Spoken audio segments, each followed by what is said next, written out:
Domitis, numéro 1 des résidences services seniors, des appartements et des services pour vivre l'esprit libre dans plus de 150 villes en France présente.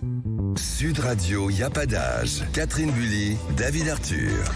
Et pour la dernière de la saison, ils ont la forme. Bonjour Catherine. Mais comme d'habitude. Comme d'habitude d'abord, c'est vrai. Bonjour David. Laurence. Mais bonjour Laurence. On est content Bonjour d'être Catherine. avec vous pour Et cette nous dernière. aussi. Alors, au sommaire de cette dernière. Eh bien, nous allons mettre en lumière une belle initiative. L'initiative de Laura Largilet, fondatrice de la société Artora, qui en partant du constat que les échanges, l'apprentissage, les débats, eh bien, ça fait du bien.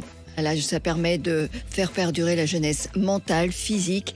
Et donc, elle propose de nombreuses activités dans ce sens dans les résidences et les EHPAD. Et puis Bonne vous idée. découvrirez après, Laurence et nos auditeurs, notre coup de cœur de la semaine, un livre de cuisine rempli de recettes délicieuses que l'on peut réaliser dans un camping-car ou en randonnée et aussi à la maison.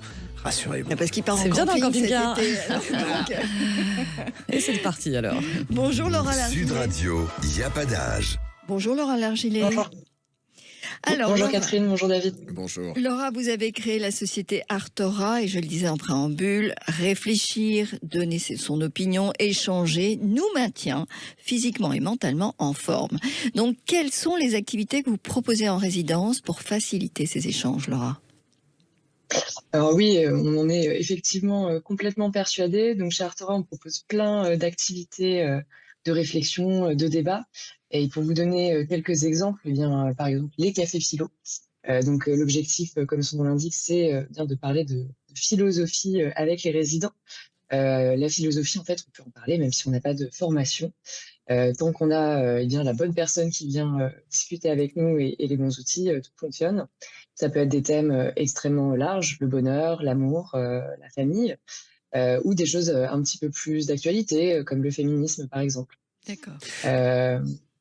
Et alors vous proposez aussi des débats d'actualité au sein des résidences. Comment vous Oui, choisissez... ça fait... Ah, je vous écoute. Oui, oui, je suis désolée. Oui, ça fait aussi partie effectivement des propositions voilà, qu'on a pour les résidents. Parler d'actualité, alors parler d'actualité voilà, politique ou voilà, d'actualité on va dire de ce qui se passe là dans la société, mais aussi d'actualité culturelle, de sorties au cinéma, de livres à lire, d'expositions à aller voir. Toujours dans cette idée un petit peu d'ouverture vers Tous la les sujets société, sont vers le abordés. monde extérieur. Est-ce qu'il y a des Oui, sujets on que vous essaie vraiment n'abordez ça. pas? Est-ce qu'il y a des sujets que vous abordez pas? Non, alors sauf s'il y a une demande de la part des résidents. C'est vrai que les personnes âgées en général, elles sont quand même très au courant de l'actualité. Et donc elles n'ont pas forcément envie avec nous de reparler voilà, de ce qu'elles peuvent entendre au journal, mais plutôt d'une ouverture vers le monde des sciences, par exemple, vers voilà, la culture, comme je le disais, enfin, d'autres choses. Et alors, quel est le profil des personnes qui viennent animer ces débats ? Et j'imagine qu'ils font pas ça bénévolement, donc ils sont rémunérés, mais comment ? Alors non, bien sûr, ils sont rémunérés. Alors en fait, leur profil, ce sont des étudiants et des étudiantes, puisque le fait de donner un job étudiant est aussi au cœur de notre projet. On prend des étudiants qui sont des spécialistes dans leur domaine. Donc, pour reprendre l'exemple des cafés philo, eh bien, ce sont des étudiants qui étudient la philosophie, qui sont vraiment formés par nos soins à la prise de parole auprès de ce public âgé. Et bien entendu, qui sont rémunérés pour leur travail. Donc voilà, on est à partir de 43 € l'animation. Puis ça peut monter aussi beaucoup plus en fonction de ce qu'ils peuvent Bah proposer. écoutez, c'est formidable. Donc on fait travailler la mémoire, on réfléchit.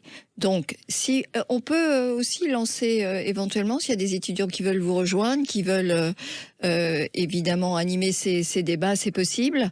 Il suffit d'aller sur artora.fr, un passeport pour le maintien de la jeunesse physique et mentale, David. Ben, tout à fait, Catherine.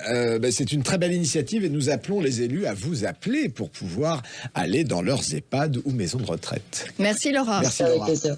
Merci à Merci vous. beaucoup. Merci. Allez, place au coup de cœur maintenant, David. Et le coup de cœur, je vous en parlais, Laurence. Donc, c'est un livre qui s'appelle Cuisiner en camping-car. Alors, pourquoi petite cuisine, réchaud et peu d'ustensiles, voire camping sauvage et repas froid ne serait pas synonyme de plaisir gastronomique? On va nous faire du gastro. Ça sent du On va vécu, faire ça. du gastro. Ah oui, c'est du vécu. Alors, c'est ce que propose ce livre qui, en 80 recettes ingénieuses et délicieuses, va égayer votre été et vous permettre de vous faire du bien en cuisinant vite des plats savoureux et surtout en allant faire vos courses seulement tous les 5 jours. Ah, Et c'est puis bien, en ça. plus, ça peut aider aussi les seniors, vous savez, qui n'ont pas forcément envie de se faire à manger. Ils vont trouver des petites recettes, des granolas salés, pizza poêlée, salade, soupe froide et chaude, feuilletée poêlée, meatballs, saumon pané. Dis donc, il y a des trucs qui sont pas mal. Hein, Autant d'idées pour prendre soin de vous et réussir dans l'assiette votre voyage. Donc, Cuisiner en camping-car de Marion Chibrard aux éditions Solar et vous saurez tout sur son délicieux rougail saucisse épicée à la coriandre. Vous me direz par où vous passez, je serais C'est ça. curieuse de goûter. On imagine David dans son camping-car. Merci beaucoup David et Catherine et on vous retrouve bien sûr tout à l'heure à midi. Il n'y a pas d'âge au sommaire de votre émission alors. Il n'y a pas d'âge pour oser en parler. Attention, pendant vos vacances, l'eau du robinet de 9 régions françaises contient un polluant potentiellement cancérigène. Il n'y a pas d'âge pour oser le faire. À 89 ans, Marguerite Wittkock nous fait découvrir son univers en tant que peintre. Et attention, chef-d'œuvre. Il n'y a pas d'âge pour avoir de beaux ongles et donc de jolies mains. Prenez soin de vos ongles, c'est très important.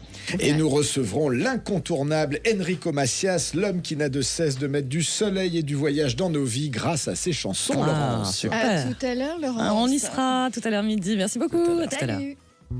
Sud Radio, il n'y a pas d'âge. Avec Domitis, numéro 1 des résidences services seniors, des appartements et des services pour vivre l'esprit libre dans plus de 150 villes en France.